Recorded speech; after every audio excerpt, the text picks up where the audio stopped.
हरिओम. अमृतानुभव. योगदास श्री जय गणेश जोशी यांचे प्रवचन. अध्याय 8. ज्ञानखंडन. ओवी क्रमांक 13. येरवी तरी ज्ञान अज्ञाने, दोहीची अभिधाने, अर्थाचे नि आनाने विप्लावली. अर्थात तसे पाहिले तर अज्ञान आणि ज्ञान यांच्या अर्थाचा विचार करता त्या दोन पूर्णपणे भिन्न संज्ञा आहेत. माऊली म्हणतात की अज्ञान आणि ज्ञान यांचा अर्थ विचारात घेतला तर या दोन भिन्न संज्ञा आहेत, त्या परस्पर विरुद्ध आहेत. ज्ञानाने अज्ञान दूर होते, नष्ट होते, तर अज्ञानाने ज्ञान झाकोळले जाते, निष्प्रभ होते. दोन्हीही एकमेकांचा प्रभाव क्षीण करायला उद्युक्त होतात. भौतिक आयुष्य वस्तुजगताचे उपभोग आकर्षित करून आपल्याला अध्यात्मापासून दूर ठेवते, इतके की आपण भौतिकाच्या आहारी जाऊन अध्यात्माची टिंगलटवाळी करू लागतो. एक वेळ दुःख झेलावे लागले तरी चालेल, देहाला यातना झाल्या तरी चालतील, आयुष्य कमी झाले तरीही चालेल, यमधर्माप्रमाणे पुनर्जन्म होत राहिला तरी चालेल, परंतु या भौतिकाचे महासौख्य परत परत उपभोगायला पाहिजे अशी आपली धारणा होते. तथापि आध्यात्मिक जीवन भौतिकाचा फोलपणा समजून देऊन आपल्याला भौतिकापासून दूर करते. त्यायोगे आपल्या जीवनामधून सुखदुःख हद्दपार होतात आणि तेथे केवळ सदा आनंद आणि आनंद राहतो. आपण भौतिकात वास्तव्य करत असूनही भौतिकातील जीवन जगतो, देहात जगत असूनही देहातीत जीवन जगतो, विश्वात असूनही विश्वातीत जीवन जगतो. यायोगे आपण सायुज्यमुक्त होऊन मृत्युंजय होतो. आपली यमधर्मापासून मुक्तता होते. आता आपलाही पुनर्जन्म होतो, तथापि तो आपल्या मर्जीने होतो.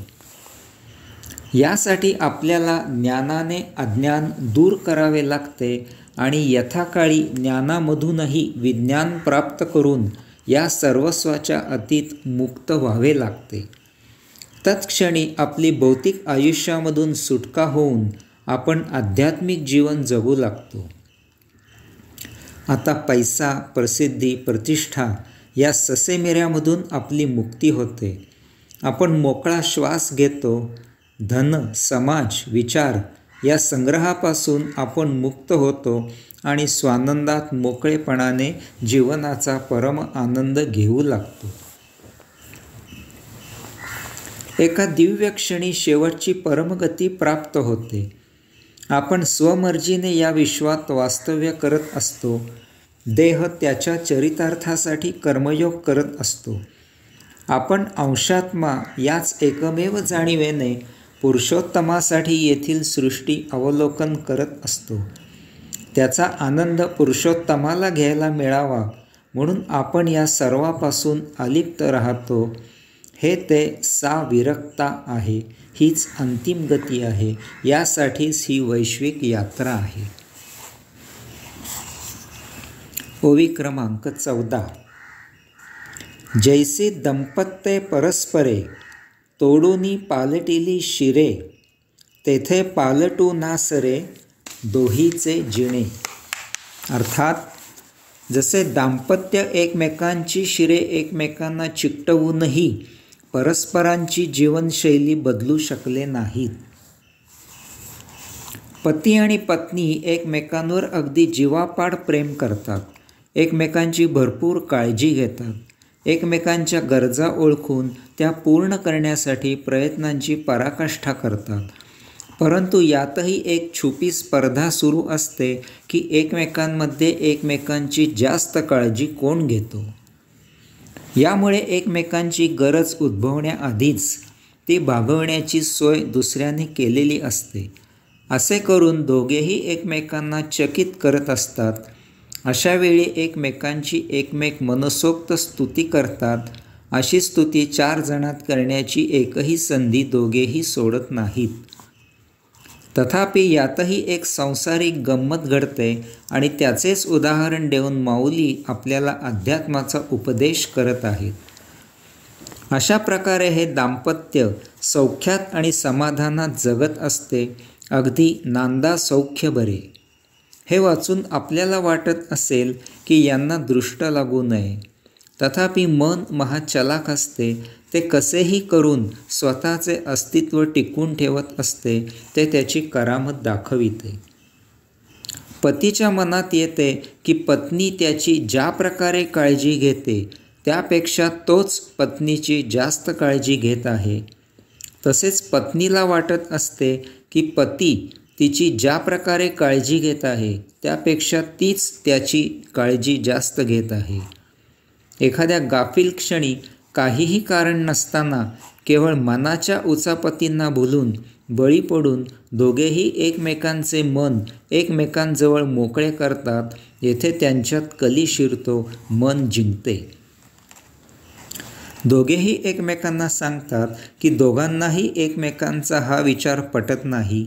मग काय, याची शहानिशा करायचे ठरते.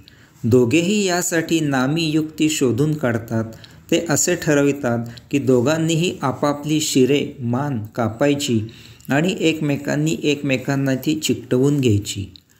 मग आता पती पत्नीप्रमाणे जगून त्याला समजेल की पतीपेक्षा पत्नीप्रमाणे जगणे कसे जास्त कष्टदायक आहे ते. तसेच पत्नी पतीप्रमाणे जगून तिला समजेल की पत्नीपेक्षा पतीप्रमाणे जगून कसे जास्त कष्टदायक असते ते. झाले, दोघांनीही आपापली शिरेमान कापून टाकली आणि जे व्हायचे तेच झाले. दोघेही गतप्राण झाली. सुखासुखी छान चाललेले विनाकारण बिघडून गेले. कारण एकच, नियतीच्या विरुद्ध आचरण करायची दुर्बुद्धी झाली. आपण पती आहोत तर पती म्हणूनच जगावे, आपण पत्नी आहोत तर पत्नी म्हणूनच जगावे. हीच नियती आहे. या जन्मी हेच जीवन आहे. याचा मोठ्या आनंदाने स्वीकार करावा. द्वंद्व ही एक वैश्विक व्यवस्था आहे. विश्वाचा कारभार सुरळीत चालावा यासाठी ती अस्तित्वात आपोआप येते. त्याचा आपल्या जीवनावर परिणाम होऊ देऊ नये. अज्ञान आणि ज्ञान हेही एक द्वंद्व आहे. त्यांच्या आहारी जाऊ नये. गीतेमध्ये सुरुवातीलाच भगवंत श्रींनी अर्जुनाला सांगितले आहे, अर्जुना, ज्याचा शोक करू नये अशा गोष्टीचा तू शोक करत आहेस आणि वर त्याच्या पुष्ट्यार्थ विद्वान पंडितांसारखा बोलत आहेस. येथे अर्जुन अज्ञानाच्या तत्वाला ज्ञानाची जोड देऊ पाहत आहे. यासाठी गीतेची योजना आहे. दारू पिणे हे अज्ञान आहे. तथापि दारू पिणे हे शरीराला कसे चांगले असते ते मोठ्या पंडितासारखे पटवून देत असतात. या पटवण्यालाच ज्ञान असे म्हणायचे.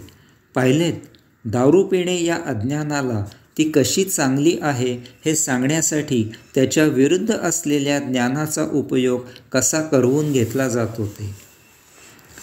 आता असे जर आहे तर आपण याच द्वंद्वाचा उपयोग योग्य प्रकारेही करू शकतो. देहधर्मापुरता अज्ञानाचा भौतिकाचा उपयोग करावा आणि आयुष्य जगण्यासाठी आवश्यक इतकाच ज्ञानाचा उपयोग करावा. तथापि प्रत्यक्ष जीवनात या दोहोच्याही पलीकडे अध्यात्मात जगावे. म्हणजे सुखदुःख यापासून आपोआपच सुटका होऊन आनंद प्राप्त होतो. आपण आपले काम योगाचरणाने करावे. त्याची तुलना करू नये. त्यापासून त्याचे फळ काय मिळत आहे याची काळजी करू नये. आपल्याला जे काही मिळाले आहे तेच भरपूर आहे हे समजून घ्यावे. जो ज्या वेळी बदल होत जाईल त्याचा पूर्णपणे स्वीकार करावा. नियतीवर पूर्ण भरोसा ठेवावा. नियतीच्या कायद्यानुसारच सर्व काही होत असते. त्याविरुद्ध न वागता नियतीला साथ द्यावी. यातच आनंदी जीवनाची गुरुकिल्ली आहे. ओवी क्रमांक 15. का पाठी लाविला होये तो दीपूची वाया जाये. दिठी अंधारे पाहे तै तेची वृथा. अर्थात आपल्या पाठीमागे दिवा लावला तर त्याचा काहीही उपयोग नाही. याचप्रमाणे जर दृष्टी अंधार पाहण्यासाठी वापरली तर ती वृथा वापरली असे आहे. आपल्याला पुढे पुढे पाहायचे आहे आणि जर दिवा मागच्या बाजूला लावला तर तो दिवा लावूनही न लावल्यासारखा आहे,